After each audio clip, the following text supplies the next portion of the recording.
Assalomu alaykum bolajonlar. Aziz bolajonlarim, kirib kelayotgan yangi yilingiz bilan chin qalbimdan tabriklayman. Rahmat, rahmat. Kirib kelayotgan yangi yilimiz shodlik va quvonchga to'la yil bo'lsin. Rahmat. Qorboboyimizni chaqiramizmi? Albatta. Qorbobo! Qorbobo! Qorbobo! Bolajonlarim. Salom bolajonlarim. Men sizlarni tabriklash uchun uzoq o'lkalardan tashrif buyurdim. Rahmat, rahmat. Sizlarni tabriklashga kelayotganimda yo'lda qor qizimni yo'qotib qo'ydim. Endi bolajonlarim, sizlar menga qor qizimni chaqirishda yordam berasizlarmi? Ha. Unda Albatta. qor qiz deb chaqiramiz. Qor qiz, qor qiz, qor qiz, qor qiz. Ay qor qizim, seni uzoq kutdim.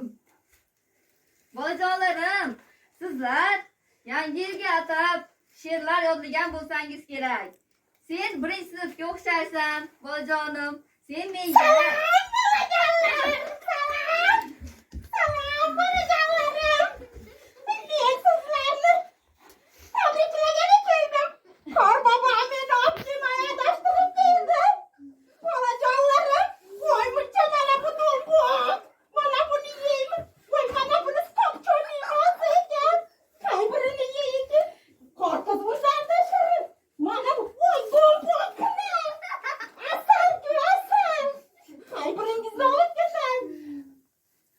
Meni yaxshilikka yetaklasalaringiz, o'tirib turaman. Bayramlaringizni tomosha qilaman.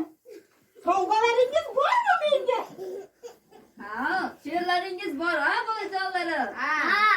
She'rlaringizni ayting. Bitta turib she'rlaringizni ayting. Tur bolajonim, sen menga 5 haqida she'ringni ayting. Liderlar 5 soni, a'lochilarning joni 6 sonidir. Akam 3 ta sonlari kam. Endi sen tur bolajonim. Endi sen ayt. O'xshash Qo'shniston dostonlarda o'tgan O'zbekistonda atarur o'zi o'tadi.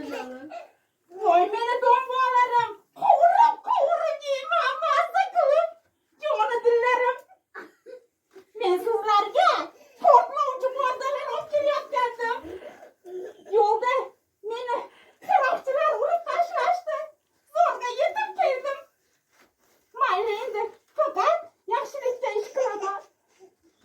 Mayli buvijon, endi bolajonlarimiz Bolajonlarni yangi kiydirib qo'ya olasizmi, Qorbobo? ha, albatta. Men bolajonlarim uchun bugun yangi yilga atab yangicha kiyimlar sovg'a qilish uchun kelganman.